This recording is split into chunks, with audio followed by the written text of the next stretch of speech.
Olá, boa noite. Com transmissão pela TV Cultura, emissoras afiliadas e conectado no YouTube, Facebook e Twitter, o Roda Viva começa agora. Um dos cientistas mais renomados do país, o convidado do Roda Viva de hoje reuniu décadas de estudos para pedir que as pessoas prestem atenção às mensagens do inconsciente. O chamado está no livro O Oráculo da Noite, que explora de maneira inédita a importância dos sonhos para a evolução da humanidade. A obra passeia por diversas áreas de investigação da mente, das tradições tribais, à medicina e à psicanálise.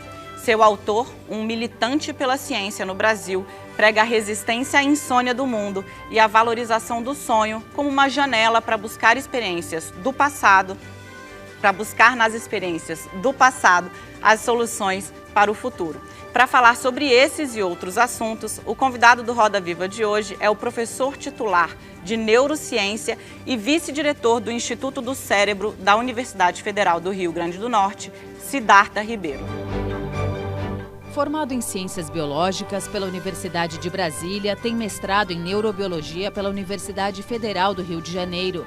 Em seguida, completou doutorado em Neurociências pela Rockefeller University, em Nova York, e pós-doutorado na Duke University, na Carolina do Norte. No Brasil, foi um dos fundadores do Instituto do Cérebro da Universidade Federal do Rio Grande do Norte.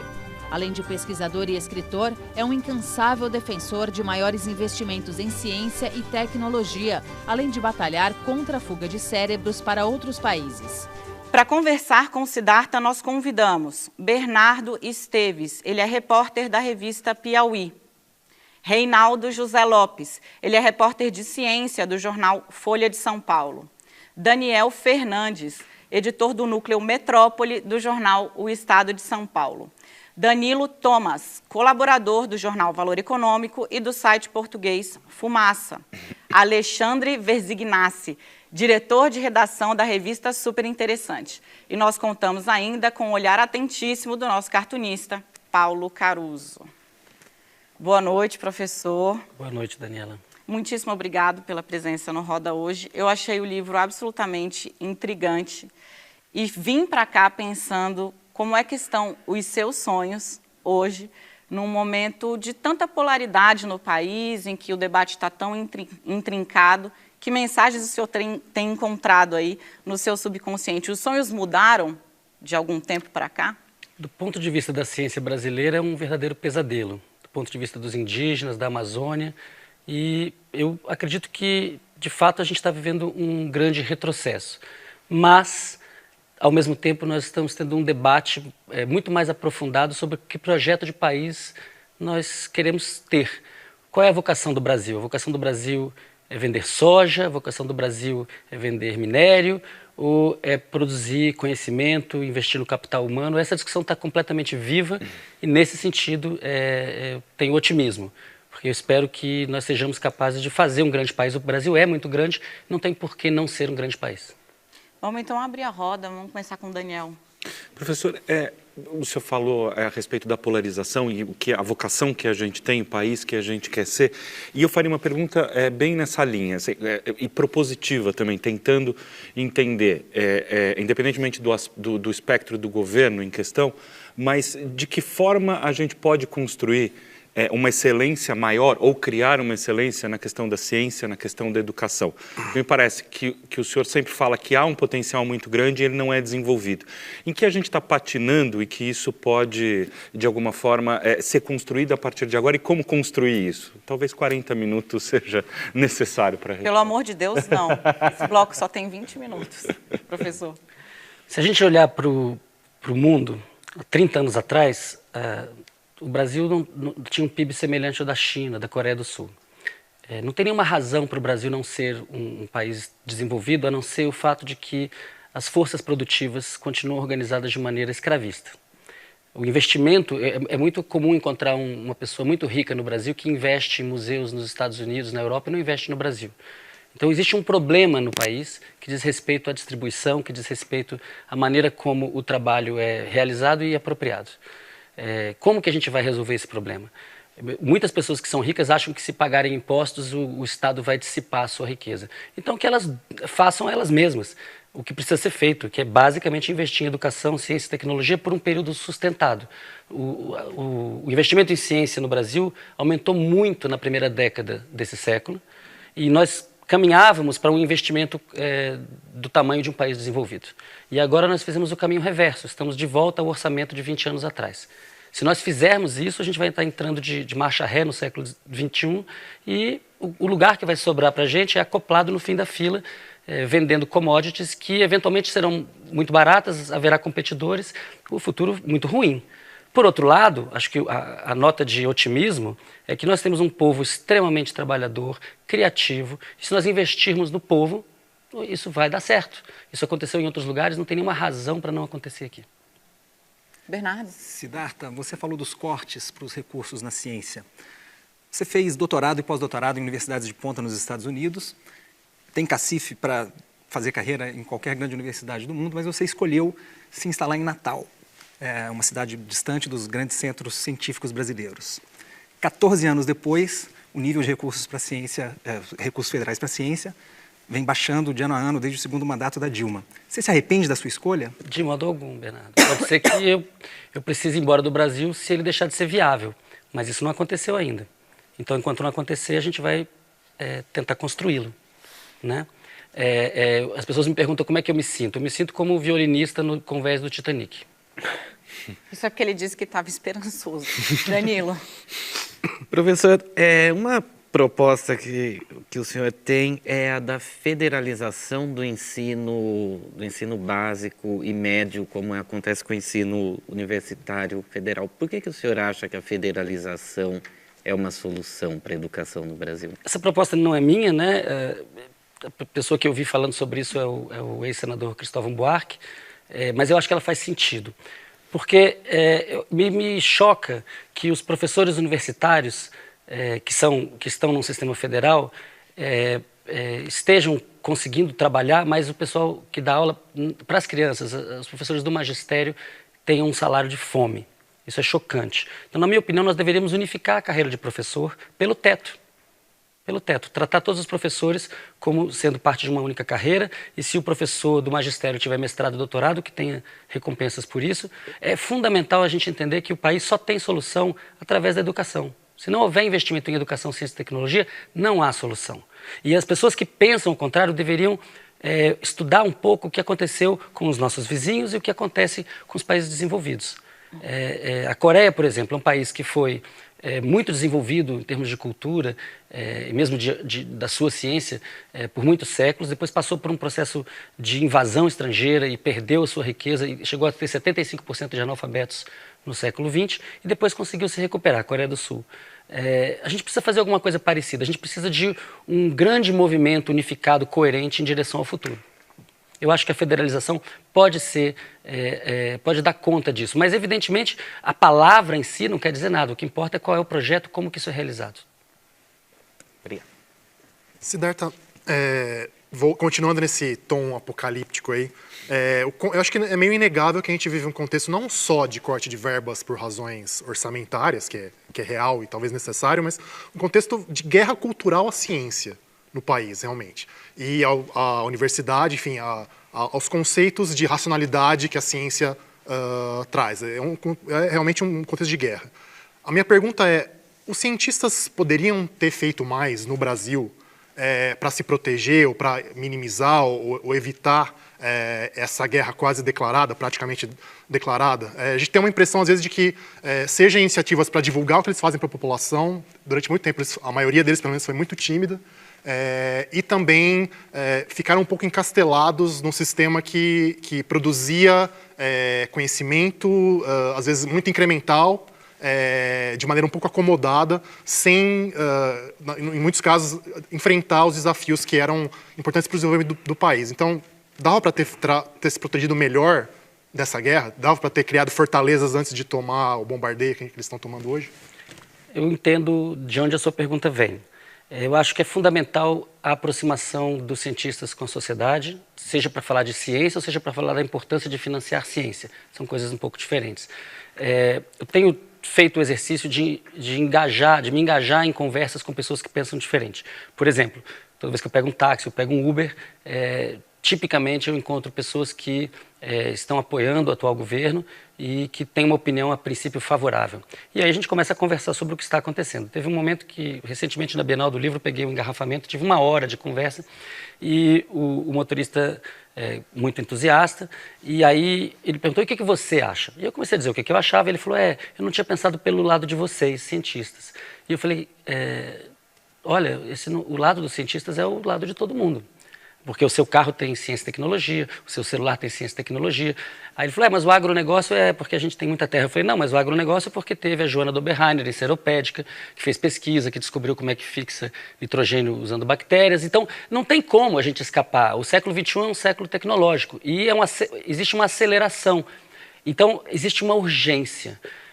Quando o Bolsonaro foi candidato e disse que ia investir 3% do PIB em ciência, todos os cientistas riram, porque nossa bandeira histórica foi 2%. Mas, ao mesmo tempo, nós dissemos, ótimo, ótimo, que maravilha, que o ministro Marcos Pontes possa ser o guia dessa transformação positiva. Não é o que está acontecendo. Os recursos já vinham em queda brutal, né?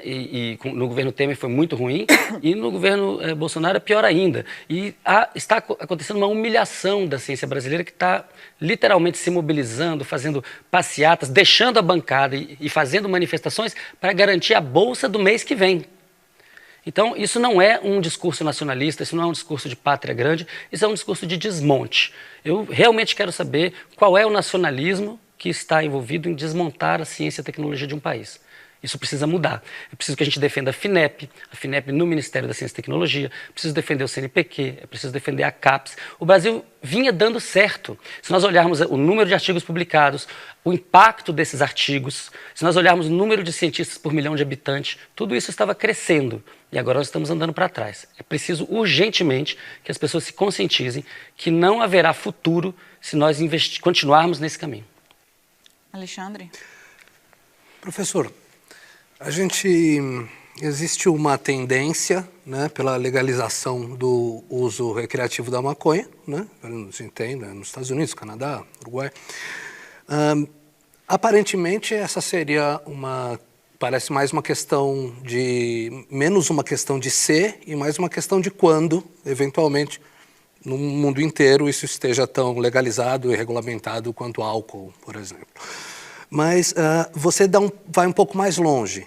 Diz que todas as drogas, incluindo as mais pesadas, elas deveriam ser legalizadas, regulamentadas. Você acha que isso seria de fato possível? Essa posição que eu defendo é atualmente a posição da Sociedade Brasileira para o Progresso da Ciência, a SBPC, da qual eu sou diretor, um dos diretores. E ela foi tirada em assembleia no ano passado, na reunião de Maceió, por unanimidade. É raríssimo passar um manifesto por unanimidade. E por que houve essa unanimidade? Porque nós compreendemos que as drogas todas são potencialmente perigosas e todas são também potencialmente remédio, depende da dose. Quem falou isso foi Paracelso, há muitos séculos atrás. O que é realmente tóxico é a proibição. Agatha Félix foi morta, não sabemos exatamente de onde veio essa bala, há uma boa impressão de que veio do Estado, mas independente de onde veio a bala, é uma bala de uma guerra que não deveria existir. Essa guerra mata as pessoas que não usam drogas. Então a gente precisa acabar com a guerra e regulamentar todas as substâncias. O crack, por exemplo, é uma invenção da guerra às drogas. Antes do crack havia cocaína, que é menos perigosa do que o crack, e por causa do cerceamento se inventou o crack. Então a gente precisa repensar essa questão. Não existe a droga do demônio e a droga de Deus. Nós tratamos o álcool como uma droga de Deus, ele é celebrado. Os jogadores de futebol são vistos, as propagandas envolvem jogadores de futebol muito bem-sucedidos, com mulheres maravilhosas, em lugares lindos, bebendo. E as crianças veem isso. E não tem nenhuma propaganda negativa no rótulo, dizendo que tem que beber água quando bebe álcool. Então a gente glorifica o álcool. E ao mesmo tempo trata a maconha como se fosse uma erva do diabo, quando na verdade ela é um remédio incrível. E os países que inventaram a proibição já desinventaram. Nós estamos demodé, precisamos nos atualizar. A gente vai seguir aqui, mas vou fazer só um esclarecimento para quem está em casa nos assistindo. Agatha, a menina citada aqui pelo professor, era uma criança, 8 anos, se não me engano, 8 anos, ela foi assassinada, tomou um tiro de fuzil pelas costas quando estava dentro de uma van com a família. Isso aconteceu na cidade do Rio de Janeiro, na periferia. Professor, o senhor, eu li várias entrevistas que o senhor vem dando, não necessariamente por causa do livro, mas já no ano passado, falando um pouco sobre essa preocupação com uma revolução na educação. Você diz que o Brasil precisa de 9 revoluções, salvo engano. A primeira delas precisaria ser na educação. Pelo conteúdo da fala que o senhor já fez aqui, percebo que, para o senhor, a gente está vivendo uma involução. Me parece claro, não só pelo garrote orçamentário, mas por toda a polêmica que está tendo na relação entre o governo e as universidades. A minha pergunta qual é o risco concreto que a gente tem de uma fuga de cérebros do país? Ela já está em andamento ou ainda pode acontecer? Como é que o senhor vê esse quadro? E qual é o resultado disso para o Brasil no médio prazo, digamos assim? Porque o grande problema de mexer em área tão sensível quanto a educação é que, às vezes, você faz uma mudança aqui que vai levar anos para você trazer de volta ou mudar a direção. O senhor consegue me dizer como é que está vendo essas duas questões? Daniela, desde que Dom João VI chegou aqui, a gente experimentou duas situações diferentes. Uma situação em que havia uma estagnação da construção do Estado. E uma situação em que havia uma construção do Estado. A gente pode dizer que a construção do Estado durante a ditadura militar teve problemas, mas foi também uma construção pujante. A FINEP é dessa época, a Embrapa é dessa época. O que a gente está vivendo agora é uma desconstrução do Estado. E isso é novo, e isso é ruim. Um país do tamanho do Brasil não tem opção a não ser dar certo. Imagina um país tão grande, completamente miserável. Imagina um futuro distópico em que as pessoas vão estar fuçando lixo para comer e os robôs administrando toda a sociedade porque existe uma elite dominante que controla a inteligência artificial. Esse cenário Mad Max é um futuro próximo, possível. Por outro lado, em 30 anos a China saiu de onde estava e está agora. A Coreia do Sul também fez esse trabalho. Então, o que eu entendo é que a gente precisa acordar. A gente está como que hipnotizado, como que hackeado, está todo mundo confuso, e com a sensação de que não há futuro possível. Nunca houve tanto futuro possível quanto agora, porque nunca houve tanta ciência, tanta tecnologia. É um país, se a gente comparar com a Índia, é um país de baixa, pequena população para a área que tem. Por que a gente não dá certo? Precisamos mudar essa luta política fratricida, não é do interesse do Brasil. Nós precisamos baixar a bola dessa briga e falar como é que a gente faz para esse país dar certo. E todo mundo concorda, pelo menos em tese, que investindo em ciência e tecnologia e educação, nós vamos conseguir fazer isso. Se não fizermos, teremos uma inércia muito grande. E aí o país pode deixar de ser uma grande promessa e passar a ser realmente um grande inferno. E ele está virando um grande inferno. Para quem mora na favela da Maré, para a família da Agatha Félix, a vida é um inferno. E isso não faz sentido. Sim, mas a questão é, há uma parcela significativa da sociedade que vê a universidade ou os intelectuais, digamos assim, como uma elite que deixou de entender o Brasil. Esse Brasil classe média. É um discurso muito corrente, talvez com o pessoal que o senhor tem conversado entre uma viagem e outra, como o senhor estava contando aí, possa ter essa percepção. Eu vou retomar, então, ali o que o Reinaldo disse um pouco. Como é que faz para trazer a universidade para perto, de novo, das pessoas? Daniela, eu me tornei professor universitário em 2008. E o que eu vi acontecer de 2008 para cá é a entrada do povo na universidade. 75% dos alunos da Universidade Pública Federal são pobres. A grande mobilidade social é atingida através da educação. Então, o fato de muita gente acreditar numa coisa insana não torna essa coisa razoável. Se as pessoas acham que vamos desenvolver o país sem universidade, elas estão loucas. As universidades privadas, com poucas exceções, fazem muito pouca pesquisa, muito pouca inovação. A nossa Universidade Federal tem que ser protegida e as pessoas que são contra essa universidade têm que estudar, entender melhor e saberem que a mobilidade social dos seus filhos e netos está nessa universidade. Foi assim que aconteceu nos outros países desenvolvidos, nos países que se desenvolveram, e nós estamos perdendo o bonde da história. Agora, se muita gente quiser investir numa estratégia suicida, o país vai dar errado. E aí volto para a questão da fuga de cérebros. Já está acontecendo. Hoje em dia, o Brasil está fazendo o quê? Está formando gente em alto nível, em mestrado, doutorado, para mandar para fora do país. Qual é o sentido disso? Qual é o sentido da gente ter feito Ciências Sem Fronteiras, mandar milhares de pessoas para o exterior e depois não ter emprego para ninguém? Isso é uma burrice. O problema do Brasil hoje é uma discussão de esquerda e direita, mas é ainda mais uma questão de racionalidade e irracionalidade. É engraçado que colocar a educação... Tem uma cena que ficou emblemática durante um protesto, agora são tantos que eu já não vou nem me lembrar qual, que um grupo arrancou uma faixa, né, pela educação, a luta pela educação, enfim, dizendo que era uma bandeira de esquerda, né? Enfim, colegas, a roda está aberta. Quem vai falar? Danilo. Professor, nos Estados Unidos, uma das principais fontes de financiamento de pesquisa das universidades é o dinheiro privado de ex-alunos, de empresas. Como é que é aqui no Brasil? E se não é assim, como é que deveria ser? Tem muito pouco investimento privado ainda em ciência no Brasil. E quando há investimento privado, com algumas exceções, por exemplo, Serra Pilheira, que é uma coisa maravilhosa, mas com exceções é um investimento extremamente focado num certo resultado. E o foco num resultado, antes de você saber exatamente quais são as potencialidades, muitas vezes ele limita a sua descoberta. Então, a pesquisa básica é fundamental. Agora, então, o investimento privado é importante, a filantropia privada é importante, o investimento que visa lucro também é importante, mas a gente tem que ter clareza. Nos Estados Unidos, o principal investidor em ciência é o governo, através do NIH. Então, as universidades privadas, as maiores universidades, Harvard, Yale, Rockefeller, o que seja, elas todas têm muito dinheiro do governo. Então, a ideia de que o Estado vai se desincumbir dessa tarefa e vai passar essa tarefa para o setor privado, ela não funciona em nenhum lugar do mundo. Então, por que aqui essa jabuticaba vai ser propalada se isso não acontece? O que a gente precisa de investimento público e privado, continuado, sustentado, sem voo de galinha. Que a gente possa passar, se a gente passar 30 anos fazendo a coisa certa, o debate muda. As coisas vão ser totalmente diferentes. Mas para isso a gente precisa ter a clareza. Qual é o projeto de país? O Brasil é um país incrível, maravilhoso e confuso. Para onde a gente está indo? Não tem resultante, é uma espécie de movimento browniano. Várias partículas batendo numa partícula maior, ela não vai para lugar nenhum.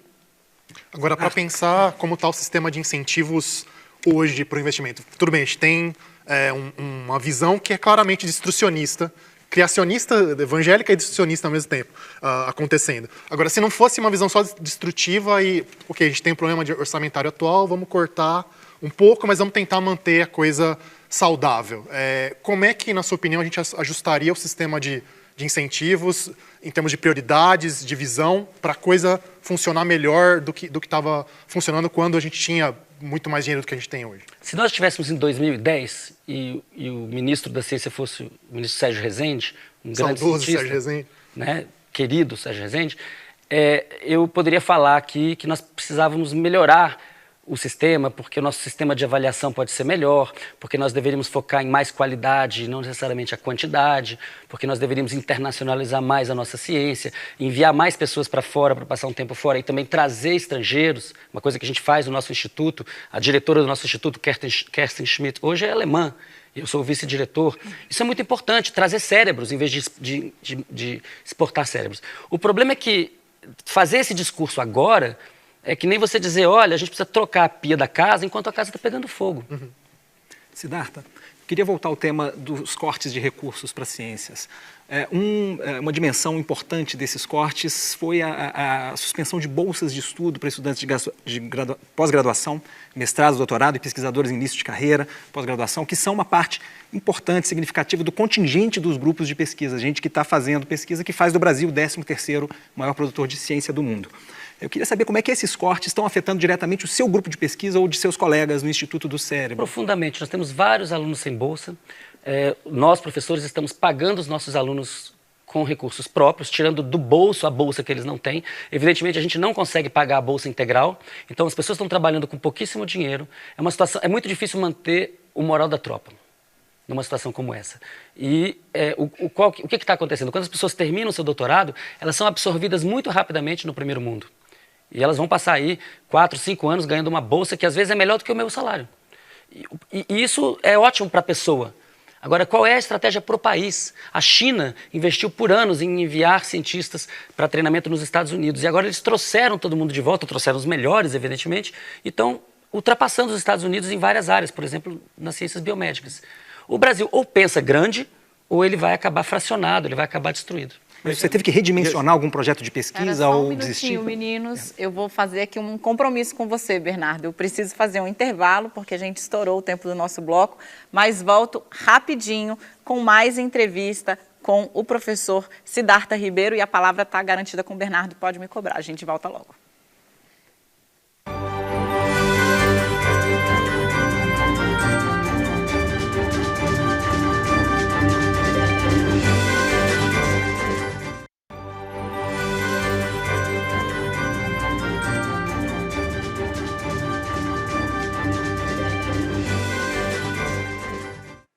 Roda Viva está de volta e o nosso entrevistado de hoje é o neurocientista Siddhartha Ribeiro. Cumprindo minha palavra, Bernardo, pode retomar. Então, Siddhartha, eu estava te perguntando se você teve que redimensionar algum projeto de pesquisa, adiar, ou mesmo abrir mão de algum projeto de pesquisa em função desses cortes de bolsa. Completamente, Bernardo. O orçamento do meu laboratório é menor do que o salário de um pós-doc nos Estados Unidos. O orçamento do meu laboratório inteiro é menor do que o salário de um pós-doc nos Estados Unidos. Como é que a gente consegue fazer ciência assim? É isso que eu ia perguntar. Como é que faz e qual é o limite? Até onde essa situação é aceitável? Essa realidade de pagar do próprio bolso, de deixar de fazer pesquisa. Até quando isso é possível? Porque não me parece, e aí eu também peço a sua opinião, que essa situação mude a curto prazo. Se não muda, qual é a perspectiva? Se não muda, a ciência do Brasil vai acabar. E tem que mudar. Eu trabalho da outra maneira. Já que é assim, então tem que mudar rápido. Ou o Bolsonaro entende isso, ou ele sai e deixa alguém que entende isso fazer. E tem algum plano, algum projeto para explicar, talvez, para o governo, ou levar essa demanda para o governo de uma forma mais clara, já que os sinais emitidos até agora pela academia, as manifestações, mesmo de quem perdeu bolsa de pesquisa, não parecem ter surtido muito efeito?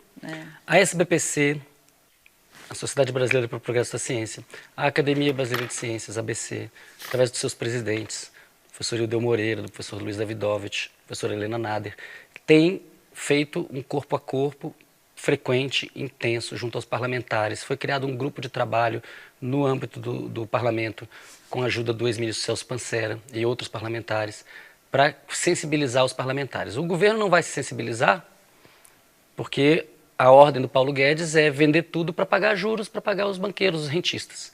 Desde os anos 80, a economia brasileira está sendo desmontada, a parte produtiva, para se investir em finanças, ou seja, dinheiro que gera mais dinheiro e que depois é enviado para fora do país. Ou a gente acorda, ou não verás país nenhum. A gente precisa mudar. Alexandre? A gente tem um ponto ali que você costuma levantar da autonomia universitária, né? O que a gente tem visto é que o governo Bolsonaro tem aparelhado, né, universidades, né, com as pessoas de sua confiança ali, que não são exatamente as mesmas, né, que os professores gostariam de ter ali como reitores. Num cenário assim, o senhor teria um ultimato para ficar no Brasil? Quer dizer, quantos anos mais o senhor conseguiria ficar por aqui? Em dezembro, a minha esposa falou, vamos embora. Eu falei, não, vamos ficar. E nem tinha começado o governo ainda, em dezembro. Mas já dava para ver, né? O cheiro de queimado era forte. E eu falei, não, vamos ficar, a gente está construindo, a gente faz parte da construção de um país. Se as coisas estão mal, é porque ainda não deu certo. Agora, qual é o limiar? Eu não sei qual é o limiar. Cada um tem o seu. Eu conheço várias pessoas cujo limiar já foi ultrapassado. Tem gente indo embora do país com licença com vencimentos e gente com licença sem vencimentos. E tem gente que está realmente sem nenhum plano de voltar. Eu fiquei 11 anos nos Estados Unidos, fiz uma parte importante da minha formação lá e desde o primeiro dia eu queria voltar e fazer parte da construção de um instituto. E junto com meus bravos e bravas colegas do Instituto do Cérebro, fizemos esse instituto com todo o apoio institucional dos ex-reitores, do atual reitor, da ex-reitora. Agora a gente está olhando a situação e falando, bom, o país vai acordar? Nós somos de fato um país que tem um futuro brilhante, um gigante que vai se levantar, ou a gente vai virar um Irã cristão? Aliás, diga-se de passagem, não é cristão, né? Não é nem pré-Moisés, porque Cristo falava em compaixão, respeito, tratar os outros como a si mesmo. E o que está em voga hoje ódio e tratar os diferentes com total intolerância. A gente tem um fundamentalismo um tanto tribal, né? E que acho que é até sacanagem chamar isso de cristianismo. É horrível, né? Não é cristão. Danilo? Sim. Professor, tradicionalmente você só tem forças armadas fortes se existe tecnologia também nesse país. No caso brasileiro, a gente viu a fusão da Embraer com a Boeing, estamos vendo também a privatização da Petrobras e a tecnologia brasileira e a pesquisa ficando para trás. Como que o senhor tem avaliado o papel dos militares nesse quesito no governo Bolsonaro? Não consigo conceber um militar que não seja nacionalista e patriótico. Eu disse isso e fui bem recebido ao presidente da FINEP, General Magno, no recente encontro da Sociedade Anual da SBPC, e eu disse a ele, vamos fazer um encontro de cientistas e militares, a gente precisa pensar o país juntos. Quem criou o CNPq, pelo presidente do CNPq, era um almirante, o almirante Álvaro Alberto. Foram os militares que criaram a FINEP, foram os militares que criaram a Embrapa. Então, onde é que eles estão agora? O que a gente precisa fazer para que as pessoas voltem a defender a construção do país? A ideia de que vender tudo, privatizar tudo, inclusive para empresas estatais de outros países, e que isso vai resolver a nossa economia e que vai ficar tudo bem, é uma fantasia. Ou é uma fantasia infantil ou é uma fantasia desonesta.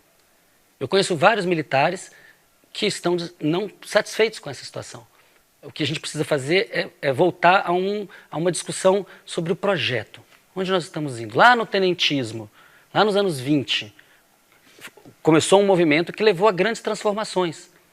Eu tenho dito para alguns amigos mais à esquerda que, de certa maneira, o que está colocado é a gente resolver o problema da intentona comunista. Em 1935, houve uma tentativa de sublevação de esquerda que causou uma briga que dura desde então. Desde então, as Forças Armadas não conversam com as forças de esquerda. Isso precisa acabar. O país precisa de todo mundo junto. E as pessoas que acham que não precisam de ciência e educação precisam de ajuda.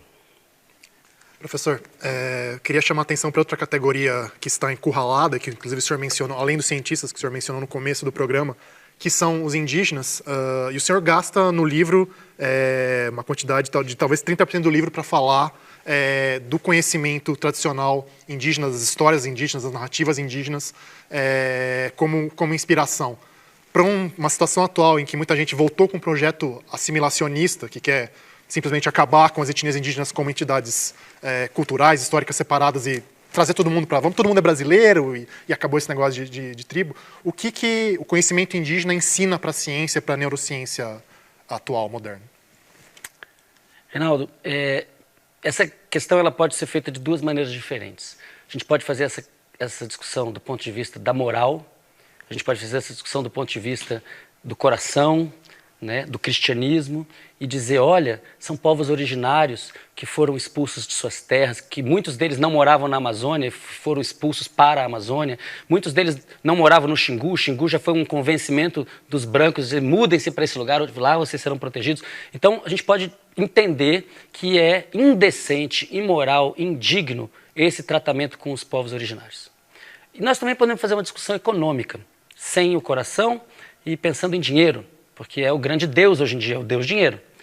Nesse mesmo táxi de horas que eu tive lá, de uma hora que eu tive no dia da Bienal no Rio de Janeiro, o motorista defendia que a Amazônia fosse desmatada para se fazer fazenda para gado de corte. E a gente foi conversando, eu acho que o importante é conversar de maneira desarmada, sem estresse, sem briga. E quando foi chegando lá perto do Jardim Botânico, ele falou, então quer dizer que o dinheiro forte que tem lá não é nióbio, é planta, é fungo, é animal? Eu falei, é.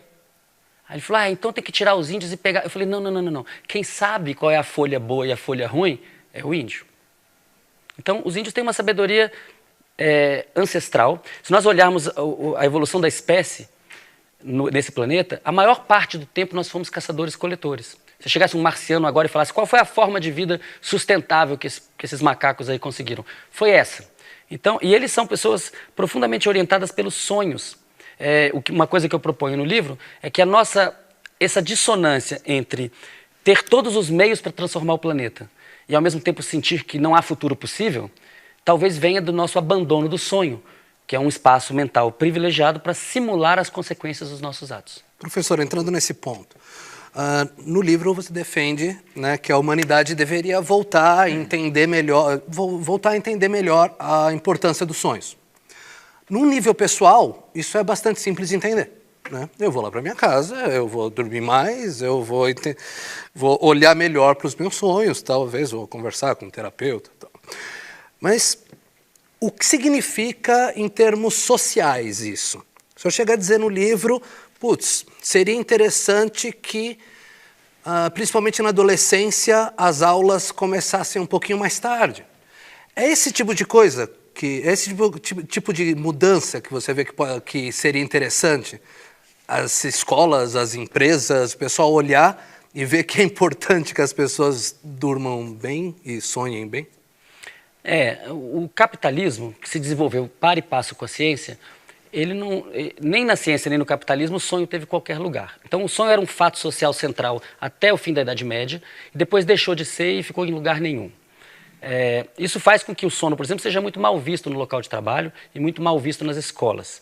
No Japão as pessoas trabalham até morrer, tem até uma palavra para isso, né? Karoshi. O que acontece? Hoje a gente sabe que o sono é fundamental para desintoxicar o cérebro das toxinas que ele mesmo produz. As pessoas que dormem mal, que dormem de maneira fragmentada, acumulam proteína beta-amiloide que depois de muito tempo vai gerar o mal de Alzheimer. Antes disso vai gerar depressão, vai gerar diabetes, vai gerar obesidade, vai gerar ansiedade. Então, a falta de sono causa doença. O problema é que a noite está completamente invadida pelas mídias, por tudo que é elétrico e eletrônico. Então a pessoa espera o sono chegar assistindo uma série de telas que estimulam o cérebro para que libere mais noradrenalina, e aí o cérebro não tem vontade de dormir. E aí a melatonina não é produzida porque existe uma luz de comprimento azul chegando. Então tudo cria uma situação para que a pessoa durma muito pouco, e isso vai gerando um grande mal-estar, um mal-estar civilizacional. E é engraçado, né? Porque essa parte vamos dizer, a parte das telas, de certa forma, acaba sendo uma escolha do indivíduo. E tudo bem, o indivíduo se reeduca, né? Mas é engraçado uma parte, né, que existe uma glorificação do ficar sem dormir, né? Até quando você vê ali, poxa, acho que aqui no caso do Dória ali, né, não, eu durmo 3 horas por noite, 4. E fala, legal, esse daí trabalha. Produtivista. Né, tal, e aí e é isso aí, você vê nas empresas, né, tal, tudo isso. Nas empresas também, né? As pessoas curtem falar, dormi minhas 5 horas hoje. Vamos lá, fui dormir 2 da manhã, estava andando de bicicleta às 4, né? O seu ponto, então, é esse, quer dizer, as instituições, tudo isso, deveria olhar e tratar a falta de sono da mesma forma que a gente trata o tabagismo, por exemplo. Perfeito. Quando a pessoa está assistindo um programa que está gostando muito na tela, ela está produzindo... Que é o caso, certamente, o Roda Viva agora. Tá porque agora. Apesar da gente entrar no ar às 10 da noite, a gente não está também querendo prejudicar ninguém socialmente. Não, claro que não. Mas a pessoa vai assistir o Roda Viva, depois ela deve ir dormir, né? Não deve ficar acordada até as 4 da manhã. Mas a gente tem que entender que tudo aquilo que é interessante, que nos estimula, está produzindo mudanças no cérebro, como, por exemplo, a liberação de dopamina. São os mesmos mecanismos envolvidos, por exemplo, no tabagismo ou no uso da cocaína. Então, a gente tem que ter moderação. Quando você me perguntou sobre drogas, eu falei, a gente tem que legalizar todas as drogas, mas legalizar e regulamentar. E isso vale para as telas. Vou passar a palavra ao Daniel, que tentou entrar e... Não, eu ia perguntar, em cima dessa colocação do Alexandre, inclusive, que se o senhor acha que esse culto quase eu não dormir é bom e não dormir é por isso que eu sou produtivo e por isso que eu tenho sucesso, se a gente pode colocar assim, está ligado a esse número cada vez maior, ou essa percepção cada vez maior das síndromes, né, ou das crises, a crise de ansiedade, a crise do pânico, até uma depressão, talvez a Organização Mundial de Saúde fala disso, né, desse tom acima que a gente está vivendo, com recorrência cada vez maior desses casos. Quer dizer, e se, é a outra pergunta, a introspecção que o senhor fala é um caminho para a gente tentar, de alguma forma, combater isso? Não, acho perfeito, Daniel. Nos últimos 7 milhões de anos, vivemos em escassez. E, portanto, que a pressão de seleção era: eu faço tudo para criar abundância para os meus e para quem está fora, guerra. E com a abundância crescendo a partir da agricultura, da invenção da agricultura, o que nós consideramos o núcleo interno foi crescendo. Era um clã, depois virou uma cidade, depois virou um país, um império. Mas esse instinto de muito amor para os de dentro e muito ódio para os de fora se preservou até hoje, está preservado até hoje. Só que nos últimos 70 anos nós já chegamos à abundância. Já tem comida para todo mundo no planeta. Então, o problema é distributivo. O problema é que as pessoas que têm 5 bilhões de dólares realmente sofrem porque não têm 6. Isso é uma doença. Isso precisa mudar e rápido. Senão a gente não vai ter um futuro bacana. Agora, um outro fenômeno é o fenômeno de medicalização da sociedade. Então, a ideia de que todo mundo vai tomar algum tipo de pílula ou várias pílulas, e inclusive sem nenhum tipo de estudo científico que diga o que acontece quando você mistura todas elas naquela pessoa. Isso está gerando um grande mal-estar. Um argumento do livro é que nós precisamos nos acalmar. Nós precisamos olhar para aquilo que deu certo no passado, nós precisamos focar naquilo que traz bem-estar. Sono, exercício físico, alimentação saudável. Né? Ninguém precisa ter mais daquilo que precisa para consumir e ninguém deve ter menos. E isso não precisa ser necessariamente uma proposta comunista, pode ser uma proposta pós-capitalista. Desculpa. Vai lá. O Danilo perguntou mais cedo sobre os militares, o papel dos militares no governo. Eu queria evocar um episódio aqui, justamente na reunião da SBPC que você mencionou. Você estava fazendo uma apresentação bastante crítica, com um balanço bastante crítico sobre a política científica do governo Bolsonaro, e essa reunião foi toda filmada por 4 militares fardados. Eu queria que você contasse para o público como foi esse episódio e como você reagiu a ele. Você se sentiu intimidado pela presença deles registrando a sua fala? Bernardo, o que eu fui apresentar lá foi o produto de um trabalho de vários meses de um grupo de trabalho da SBPC sobre financiamento e política de financiamento da ciência no Brasil. É um grupo que eu coordenei, que tinha uma série de pessoas muito importantes, ex-ministro Sérgio Rezende, professor Ildeu, professora Helena Nader, professor Jorge Guimarães, muitas outras, professor Otávio Velho, muitas pessoas importantes, Fernando Gallenbeck, todo mundo focado em pensar o que foi esse financiamento, por que chegou a esse ponto e como é que a gente pode melhorar. Então eu fui apresentar uma série de considerações que não eram minha opinião, mas sim o produto de um estudo. Quando eu me preparei para começar a falar, eles entraram e começaram a filmar.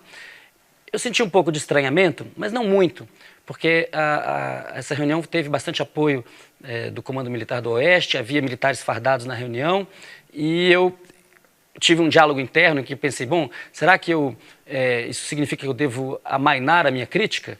Não. Mas significa que eu devo fazer algum tipo de ironia? Não. Eu vou falar exatamente aquilo que eu me preparei para falar. E falei. E eu falei depois para a imprensa que realmente isso não me preocupa nem me incomoda. O que me incomoda não é eles terem vindo filmar a minha palestra. O que me incomoda é o orçamento do CNPq estar sucateado. O que me incomoda é o FNDCT estar com um contingenciamento de 86%. O que me incomoda é não haver projeto para o país. Eu quero mais é conversar com os militares. Eu quero mais é discutir como é que a gente faz esse país ser grande.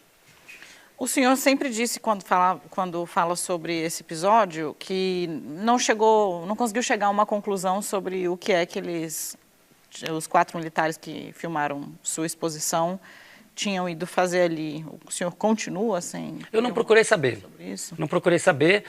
Outras pessoas procuraram saber. A resposta é que eles estavam lá como indivíduos. Talvez seja verdade. Não é muito plausível, porque havia um certo equipamento, a maneira de posicionamento, a movimentação.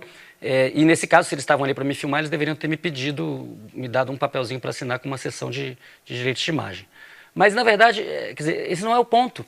É um pouco o que aconteceu com a demissão do professor Galvão, do INPE. A gente ficou discutindo a demissão do Galvão e não discutiu o desmatamento da Amazônia. Então, a gente acaba se perdendo numa cortina de fumaça. O que é importante, o que é relevante, é que o país é um país pujante, um país com potencial que está sendo desmontado. Se filmaram um ou demitiram outro, isso é muito ruim ou não, no meu caso, não sei se isso é ruim, talvez não seja nada. Não me interessa. O que me interessa é discutir o país.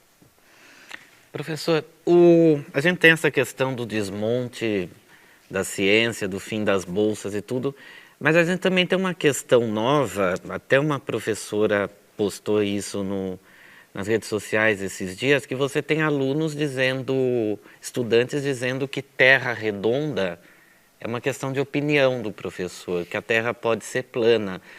Ou seja, como é lidar com essa questão, com a mentira, a notícia falsa e o fanatismo dentro da sala de aula? Porque isso está acontecendo, isso é um problema, isso é um dado de realidade. Danilo, eu acho que a gente está vivendo a Torre de Babel de novo, né? Então, o mito bíblico, os povos se encontram, começam a construir uma torre para tentar chegar ao céu, mas era tudo hubris, né? Era tudo arrogância, e quando chega no meio da construção eles não se entendem, gerando um relativismo. Eu sou a favor de algum relativismo, porque sem relativismo não tem tolerância. Mas, evidentemente, nós só saímos da caverna e chegamos aqui porque concordamos em relação a muitas coisas importantes. O leão entrou aqui para devorar todo mundo. Aí eu falo, olha o leão. Aí ele fala, não, não é um leão, é um coelho. Bom, então fica, né? A realidade existe. A realidade é concreta. E a Terra não é plana. Então, eu acho que a gente tem que ter paciência, mas a gente tem que ter uma firmeza. E, nesse sentido, o país precisa se defender. Porque se o país... Outro dia eu vi uma entrevista da ministra Damares falando que as igrejas evangélicas vacilaram porque deixaram os cientistas cuidarem da ciência. Isso é ridículo, é absurdo, né? Aliás, eu vou dizer o contrário, os cientistas vacilaram porque deixaram as igrejas evangélicas chegarem onde chegaram. É absurdo. Todo mundo tem direito à sua religião, sou a favor das religiões. Tenho a minha. Mas, por favor... Que é qual? A minha, que eu inventei. Agora, o grande problema não é justamente esse, que as forças políticas que mais cresceram nos últimos anos são as que não reconhecem essa base da realidade, que ninguém discute porque são os fatos, elas acham que tudo pode ser objeto de manipulação política. Esse não é o problema central que está colocando a gente nesse buraco agora? Rinaldo, é muito louco, né? Porque quem tinha esse discurso antigamente eram os pós-modernos, era o pessoal bem à esquerda. Foucault, Deleuze, entendeu? Pois é. É muito engraçado. Mas, enfim, a gente tem um ministro que sabe que a Terra é redonda. O ministro da Ciência e Tecnologia. Ele viu. Inclusive foi ele precisou testemunhar publicamente, né? Ele diz que chega a sentir um desconforto físico, né? Quando vê que algumas pessoas, inclusive pessoas que atuam no governo, têm dúvidas aí sobre o formato da Terra. Por isso eu vou retomar aqui uma coisa que a gente falou no bloco anterior. Não falta aproximar, reaproximar. É a questão Em que momento teve essa ruptura da academia com que uma parte da sociedade se sentiu à vontade para buscar esse tipo de desinformação? É que esse desacoplamento ele não começa na ciência, ele começa na educação. Se você tem uma educação sólida, de qualidade, ninguém vai chegar à idade adulta achando que a Terra é plana. O problema é que a educação é um lixo, os professores ganham um salário de fome, são humilhados, são obrigados a trabalhar vários empregos e tem criança em casa. Então, como é que a gente quer construir um país decente se a gente não faz o básico? É básico, é trivial. Todo mundo... Na Argentina, há mais de 100 anos atrás, eles tiveram uma revolução educacional, que foi na época do Sarmiento. E a gente está aqui... Os cientistas têm que fazer divulgação científica, claro, e eu sei disso, e eu acho importante, e faço, porque entendo que é importante. E acho que podem fazer mais, especialmente se tiverem recursos. Mas o problema não é ali que começa, não. O problema começa no ensino fundamental muito ruim, no ensino médio muito ruim, e que está sendo sucateado. O que é ensino fundamental à distância, gente? Senão uma grande irresponsabilidade. Por quê? Porque a criança vai receber educação de quem? Dos seus pais, que também não sabem nada? Como é que vai funcionar isso? Esse negócio de homeschooling, fazer educação em casa, funciona quando os pais são extremamente cultos. Eu conheço exemplos nos Estados Unidos de amigos que fizeram, o Roy e a Amy, maravilhosos, que eu adoro, e eu falava, nossa, que coisa perigosa. E eles fizeram, e os 2 filhos deles são impressionantes. Só que eles fizeram disso uma ocupação integral. E são pessoas extremamente bem educadas e bem formadas, todos 2 com doutorado. Nós temos 1 minuto. Alguém quer deixar uma provocação para que ele responda na entrada do próximo bloco? Eu gostaria. Ele falou da religião pessoal. Queria saber se você não tem um pouco de medo de preconceito dos cientistas em relação à sua abertura para o lado espiritual, místico. Eu falei que era uma provocação para a gente tratar na volta, no terceiro bloco do Roda Viva. A gente vai fazer de novo uma pausa muito rapidinha e retoma aqui a conversa com o cientista, o professor Siddhartha Ribeiro. É um segundinho só, fica com a gente.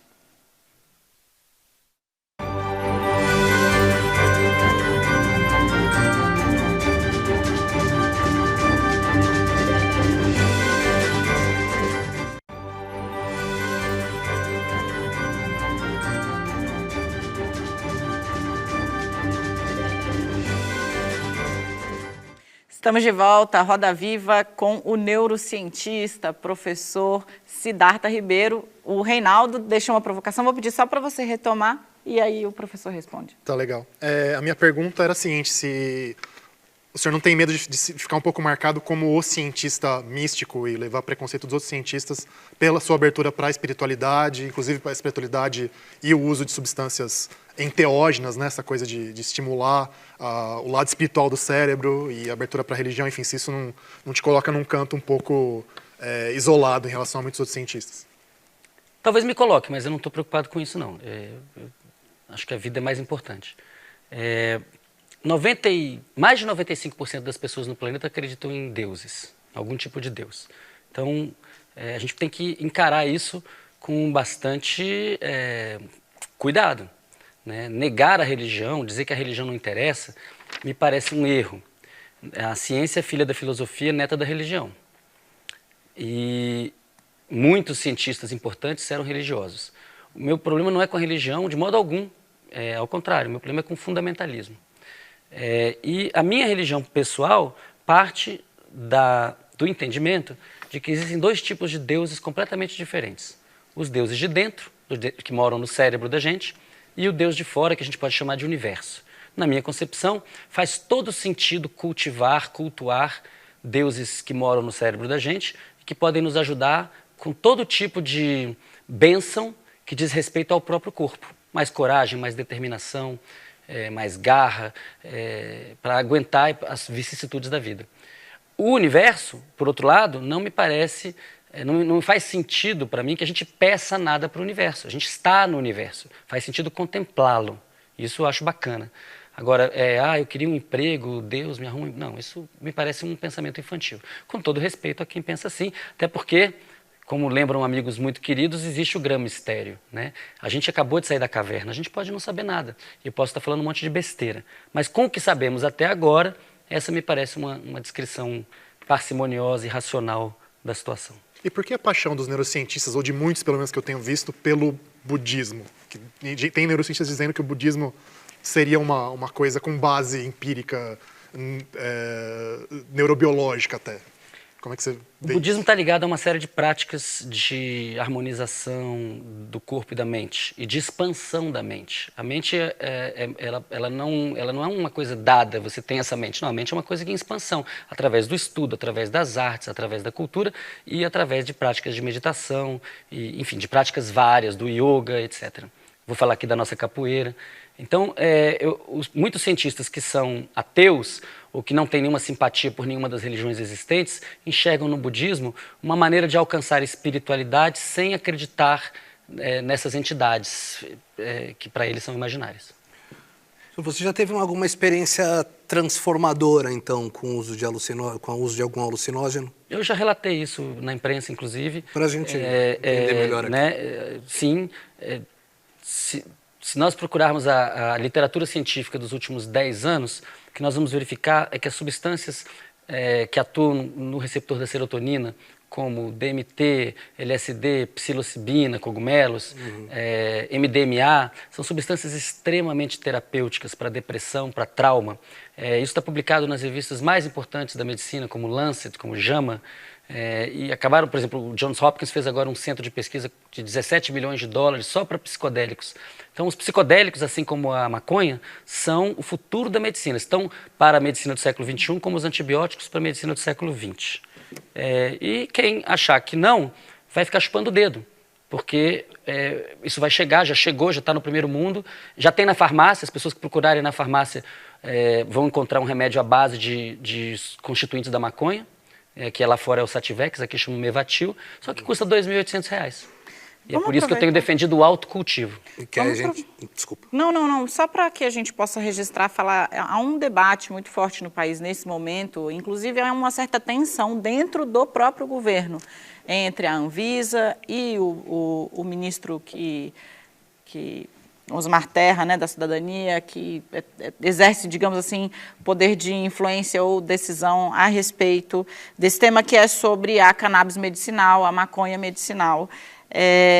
O senhor acha que a discussão ela precisa de um rearranjo de embocadura, talvez, porque há uma certa confusão entre se isso é legalizar a maconha ou não. Gostaria que o senhor falasse um pouquinho sobre o assunto e como é que o senhor acha que ele deve ser encaminhado para a sociedade, que também tem muita dúvida a respeito disso.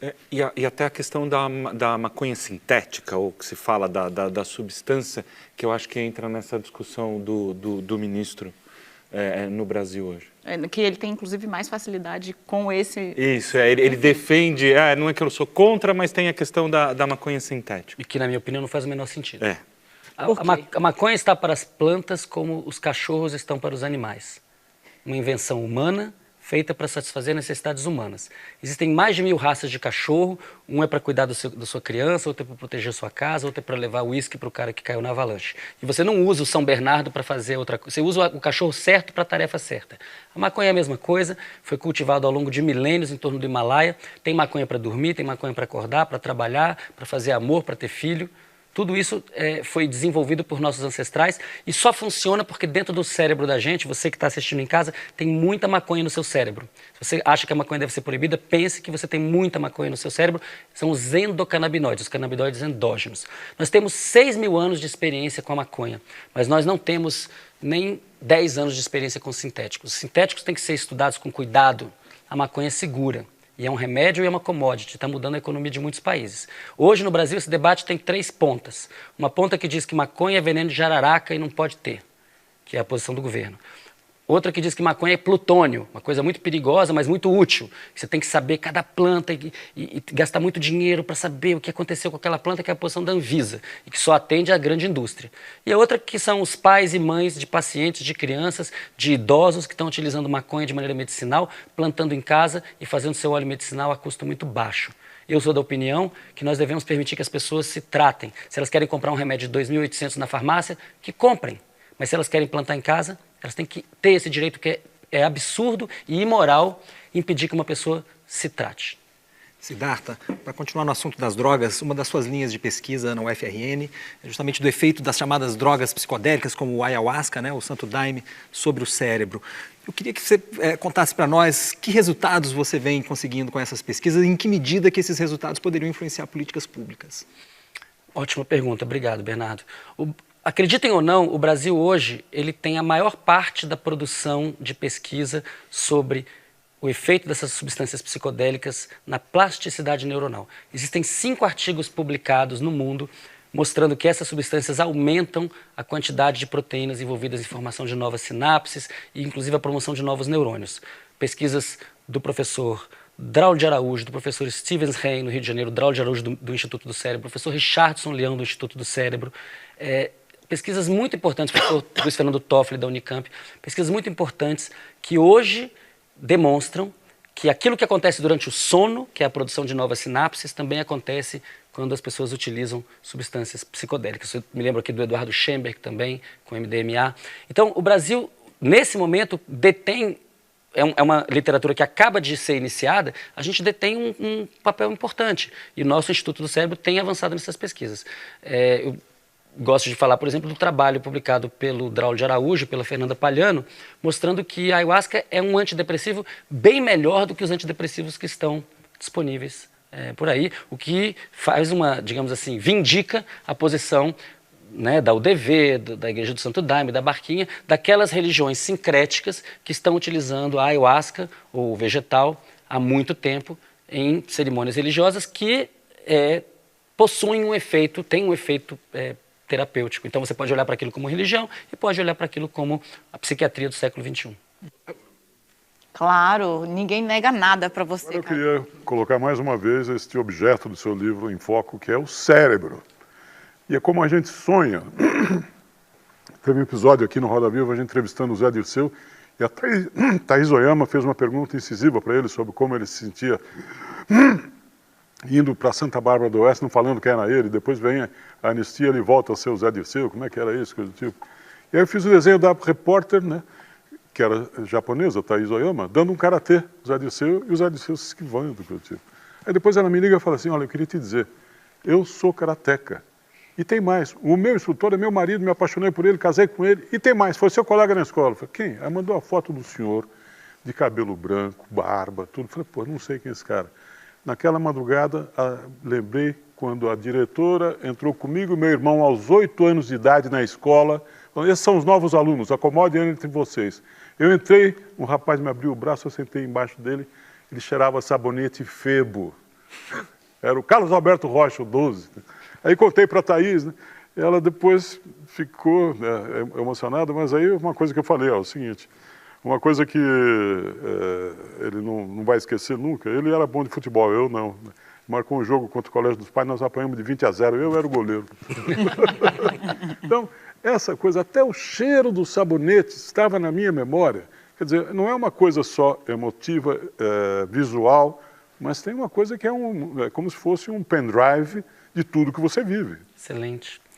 O Freud chamou os sonhos de a via régia do processo inconsciente, né? Então, se a gente pensar em termos de século XXI, a gente pode dizer que os sonhos são um momento privilegiado, um processo privilegiado para se acessar o nosso banco de memórias e as suas combinações possíveis, fonte de toda a criatividade.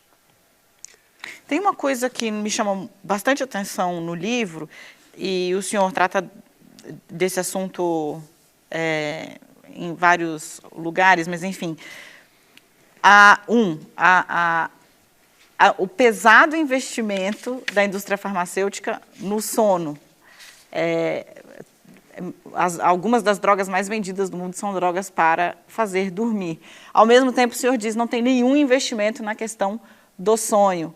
Fala um pouquinho para a gente sobre isso. Inclusive, é uma coisa interessante, você diz a mercantilização da palavra sonho, né? Sonho, quando aplicado no nosso dia a dia, está muito vinculado ao desejo de adquirir alguma coisa, enfim.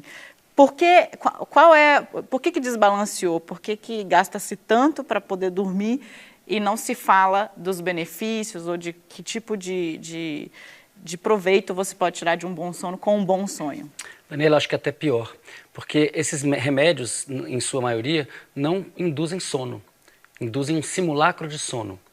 O sono não é um apagar do cérebro, o sono não é um desativar do cérebro, essa é uma concepção de 100 anos atrás. O sono, na verdade, é extremamente ativo.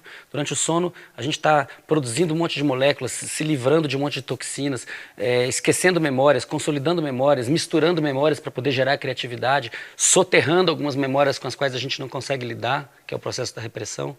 Então, tudo isso está acontecendo quando a pessoa toma um barbitúrico, toma um gabaérgico, né, um benzodiazepínico. Ela não entra em sono, não é um sono saudável, um sono bacana, um sono restaurador, é uma espécie de apagão. E no dia seguinte ela acorda muitas vezes até cansada, irritada e com problemas de memória. Então, o problema é que as pessoas estão abandonando aquilo que é natural, que é a nossa capacidade de dormir e de sonhar. Qualquer pessoa tem a capacidade de dormir e sonhar, assim como tem de respirar ou de se alimentar. Faz parte do hardware biológico. E nós estamos trocando isso por uma medicalização. Então, tem a pílula para dormir, tem a pílula para acordar. Tem a pílula para poder trabalhar, tem a pílula para concentrar, tem a pílula para namorar. É surreal. Qual é o caminho? O caminho é voltar para a sabedoria dos antigos. É sono, é exercício físico, é alimentação, relações bacanas, cultura, livros. Né? Por que as pessoas não têm sono quando estão de frente a uma tela? Porque aquela luz que chega inibe a formação da melatonina, que aliás é a única dessas todas que eu separo como sendo uma coisa bacana. Eu defendo... Sou muito crítico dessas substâncias no meu livro, mas defendo o uso da melatonina, que é produzida pelo próprio cérebro, e às vezes a pessoa não está produzindo e precisa ingerir.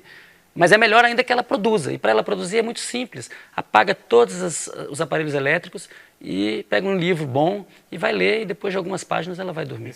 Eu vou chamar um intervalo, porque o nosso tempo acabou, mas é a primeira vez que eu estou apresentando esse programa com muito peso na consciência.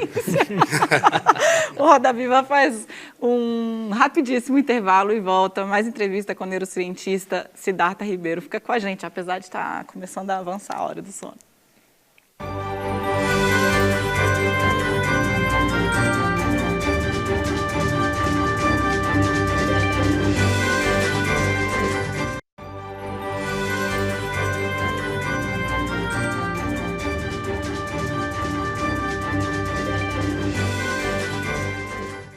Quarto e último bloco do Roda Viva com o professor Siddhartha Ribeiro. Daniel, a palavra está com você. Eu ia perguntar no gancho da resposta do senhor anterior, se esse é um caminho que o senhor imagina ser individual, Ou seja, cada um de nós precisa, de alguma forma, entender que isso é necessário ou entender que isso é viável para si, ou se como sociedade a gente mudando alguns parâmetros de sucesso, é possível se chegar numa questão menos, talvez, dura, menos dramática, se a gente pudesse colocar assim. Daniel, acho que ambos.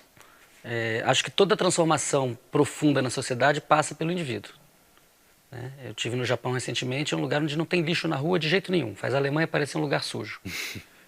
Mas isso é um processo de educação de décadas. Mas, por outro lado, eu acredito na instituição, acredito no Estado, acredito que as empresas podem ter um papel sobre isso. Em várias empresas de ponta, de tecnologia, as pessoas têm lugares para dormir. Em várias universidades de ponta, as pessoas têm lugares para dormir.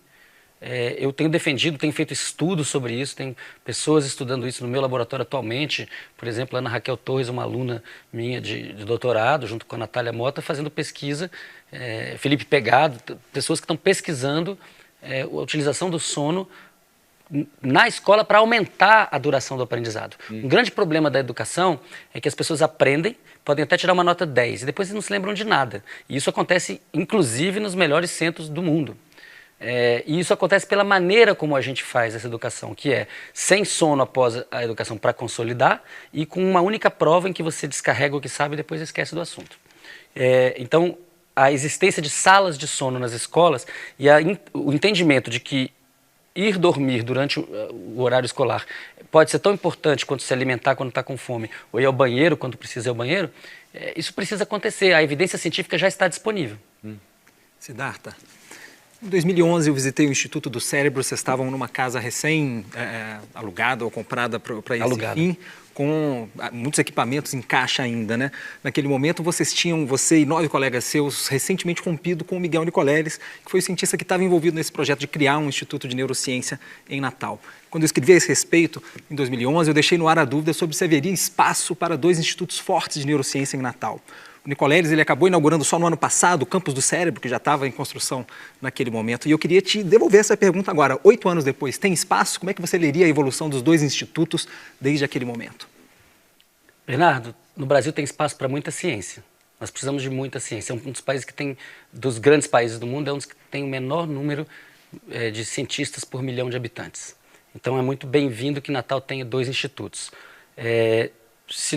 Eu participei da fundação do primeiro, fui o primeiro diretor, e participei da fundação do segundo instituto e fui o primeiro diretor desse instituto por bastante tempo. Atualmente eu sou o vice-diretor. Eu não tenho nada para falar do instituto do professor Nicoleles. O que eu posso te dizer é que o nosso instituto tem a maior produtividade de neurociências daquele estado.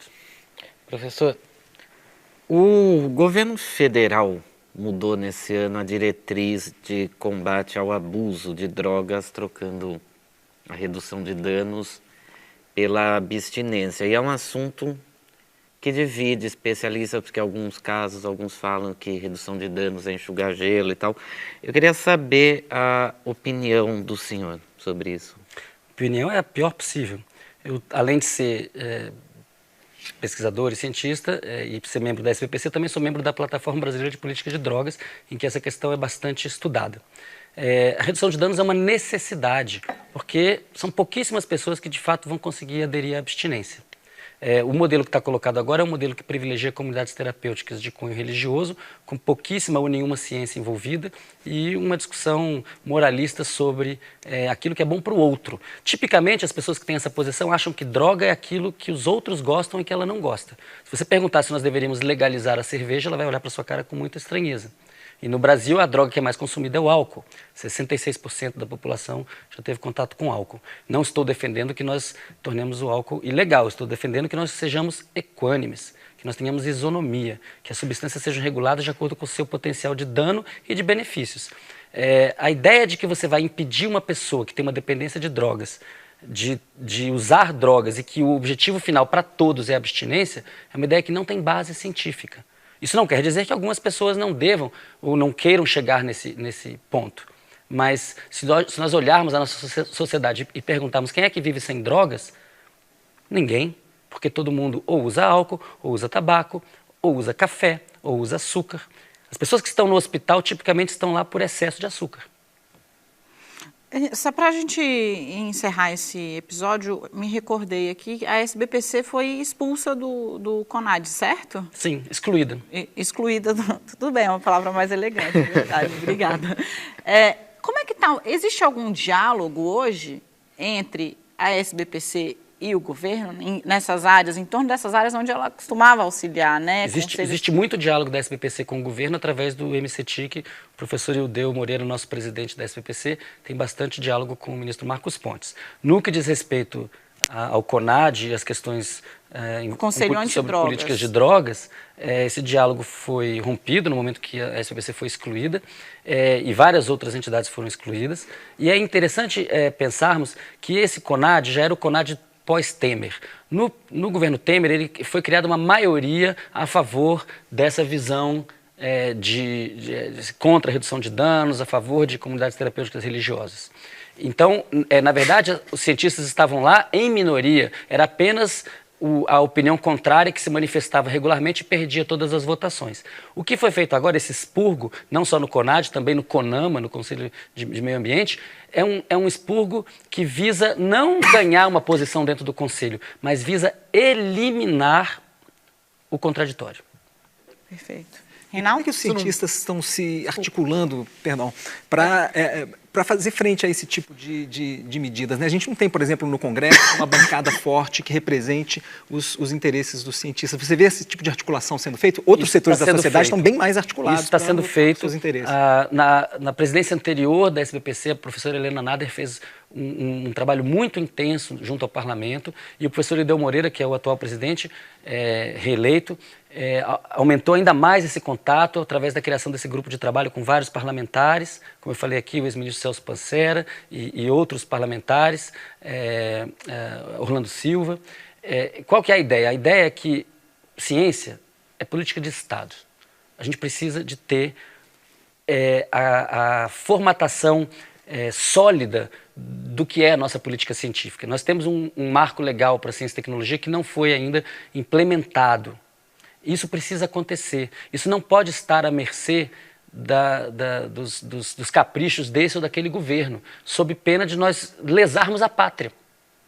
Então, todo mundo que é patriota, que coloca a mão no peito e fala eu quero um país decente, tem que compreender que nós estamos falando de mudanças estruturais e que precisam ser continuadas. E o parlamento é um local adequado para fazer isso. Tem havido muito diálogo com o presidente da Câmara, com o Rodrigo Maia, no entendimento de que ali é possível corrigir esse desatino.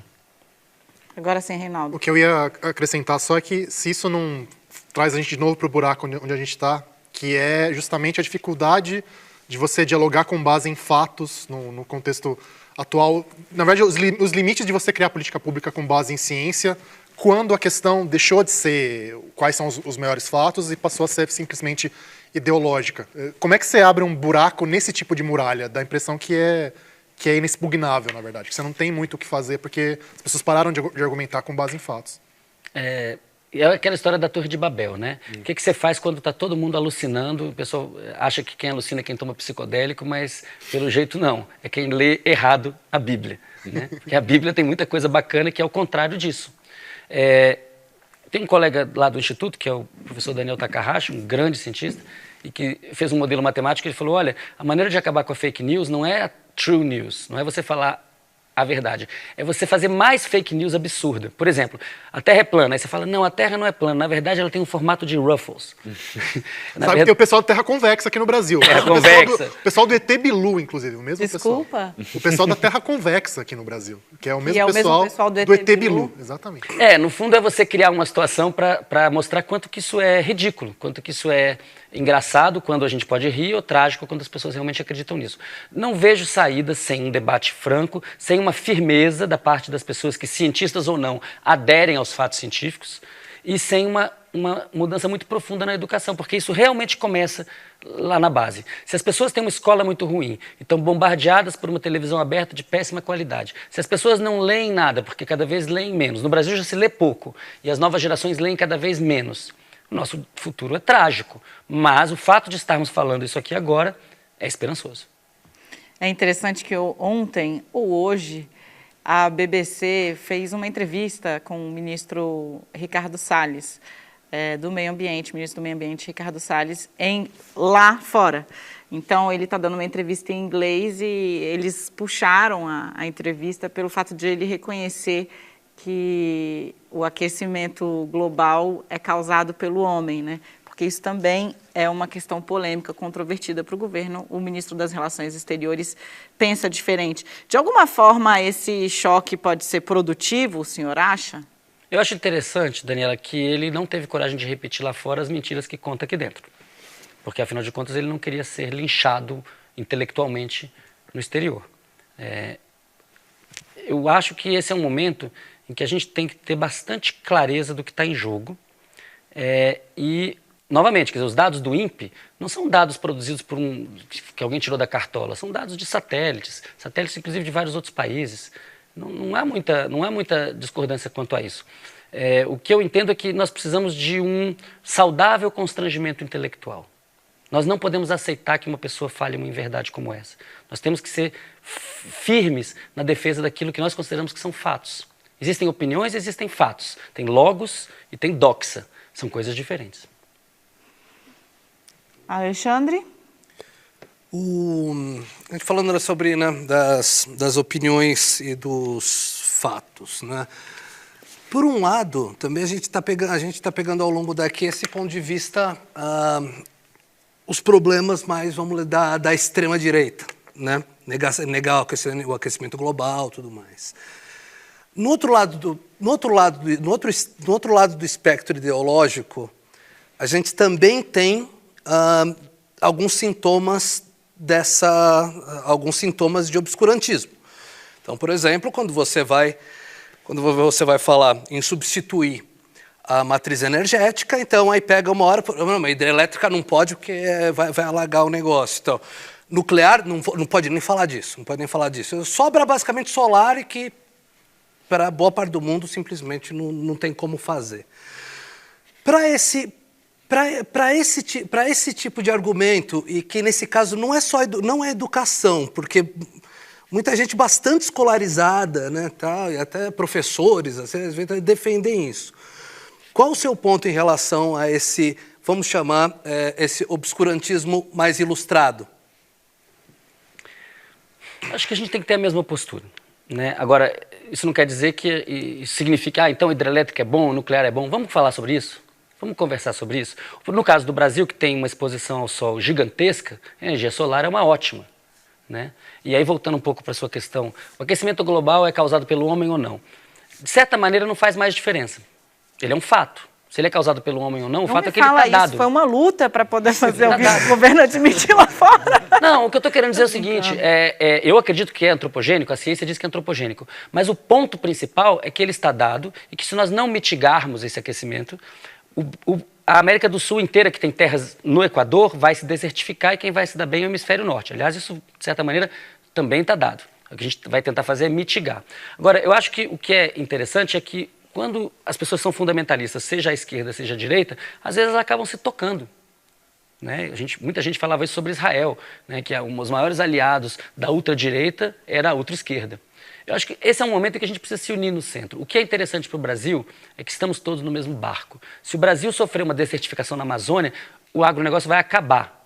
Então, isso significa que existem interesses em comum entre ecologistas e fazendeiros. A gente precisa encontrar esse local em que é possível ter esse debate, em que a gente pode dizer, mas por que não nuclear? Ah, por causa disso. E por que não hidrelétrica? Ah, por causa daquilo. Qual é a alternativa? E nesse caso? E a solução, ela meio que é caso a caso. O futuro da distribuição de energia é você não ter que gerar toda a energia no local e levar ela para um lugar muito distante, porque há uma dissipação muito grande. Então, quanto mais você puder gerar localmente, e para isso solar e eólica são ótimos, melhor. O Brasil é um país que pode sim investir pesadamente em energia solar. Deve. Se nós tivéssemos investido mais em energia solar do que em petróleo, há 20 anos atrás, se todo mundo tivesse em casa geração de energia solar e pudesse vender para a rede e tirar alguma renda disso, talvez até os interesses internacionais do pré-sal não fossem tão grandes.